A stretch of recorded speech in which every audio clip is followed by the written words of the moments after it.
People at home probably freaking out seeing me on camera. They're probably wondering who I am.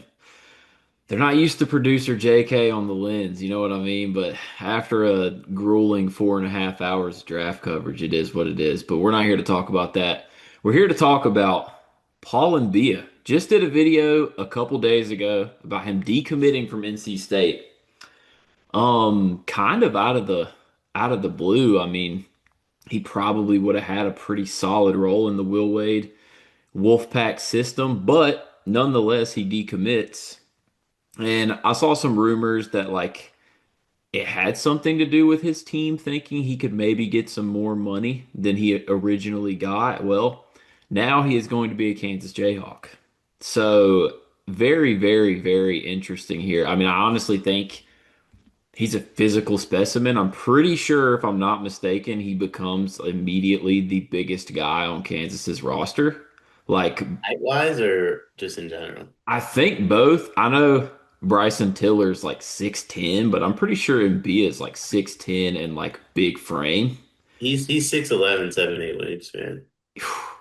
Yeah, he's a grown man pretty much. Like coming to play college, that's all there is to it. I mean, I got some questions about is he just kind of coming to be like a like Flory backup? I don't really see them sharing the court together a lot. I don't know. I'm not Bill Self. Bill Self's a genius, so we'll see how he figures it out. But Dion, what are your thoughts? I think it's interesting. I'm not huge on his game from a year one aspect. I think it's really raw, and I think Kansas makes a ton of sense because he doesn't necessarily have to play, like right away, and like he can kind of take the time to develop, and Bill Self can be patient with him. I think it makes a lot of sense from the standpoint of like if everything goes right for Badunga, you assume he isn't back at Kansas after this year, and maybe you know, I don't know how to pronounce his name. I'm not gonna try. Mbiya, I guess I'll try. Can slot in following. NC State, I feel like um, recruited over him a lot this offseason too, and I think that plays a role. I don't think his role at Kansas is like terribly different than his role at NC State, but I feel like when you go to NC State and you're promised this, you're promised that, and then you get none of it when the full roster is done, like you feel some type of way. I think he just felt some type of way, so he went to Kansas where he's a little bit more comfortable and just feels like his future's a little brighter because they kind of told the truth. This video is brought to you by NBA 2KLab.com. 2K Lab worked with us last summer as well. They're one of our favorite entities in all of sports gaming. We want to show you their college basketball stadium locator challenge game. And I'm going to share a screen right now as we do this. South Carolina, bang. Oh, Ooh, okay, that's pretty good. Next, North Carolina. Why are we only getting the Carolinas? please Bang. lock in. St. John's, that's New New York. York. Bang. Where's New Jersey? We're on fire. Colorado. I actually don't know what state Colorado is. It's in Colorado. There's a state of Is that Colorado. this one? It's to the right of Phoenix. Anyway, you get the picture. This game's really fun. They've got more games as well, like Guess the NBA Player, Mystery Fantasy Draft, and more. Stay tuned for all of the college football content and games that they'll be putting together to help you get the best experience out of college football 26. Back to the video.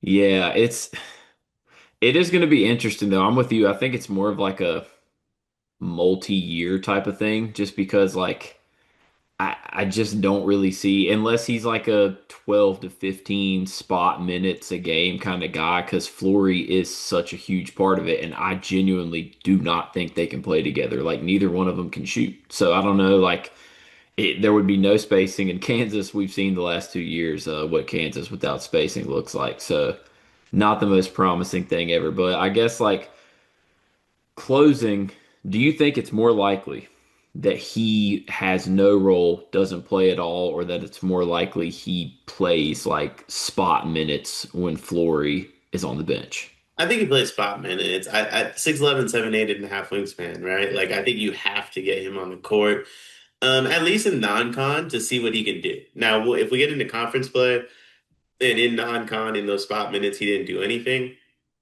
then yeah, I don't think he is in a position where his minutes are guaranteed for the full year. But I think with his natural athleticism, his natural gifts, you have to give it a go in the beginning, see what you have. Once you realize what you have, you evaluate, and maybe he eats in Flority's minutes, right? Like that's an aspect of this like we haven't discussed. Like if he comes in right away and his size and his wingspan, and he's able to make an impact as a rim running big who's also protecting the basket. That's someone Darren Peterson, as I like to call him, Sleepy Pete, is really going to want to play with because that pick and roll is going to be nasty. His ability to block a shot and be the first one down the court, athleticism wise, is like that's special. That's stuff like everybody like wants to do. It, like everybody wants out of their big. So I think he has a lot of the natural ability to actually eat into Badunga's minutes. I don't think the skill set is polished enough to truly do it, which is why I see him in that spot role. But like, I don't think it's either spot minutes or no burn at all. I think it's spot minutes up front. It could stay that way. It could mean a lot of minutes. It could mean no minutes. I know those are the only three paths he could go on, but I kind of think Bill Self is just like, I'm gonna give you 10 to 15 minutes a game in non-con. Let's see what you do against Weber State and then when we go into conference, well, I'll figure out what I have in you. Yeah, I mean, I think I'm in the same boat there. Like we said at the beginning, he's a physical specimen. He's been playing pro ball overseas. Like the upside can always be there. And Bill Self is one of the best low post coaches there is in the sport. So, I mean, like this is going to be a very interesting test. Excited to see how it pans out. Wishing him Bia the best of luck at Kansas.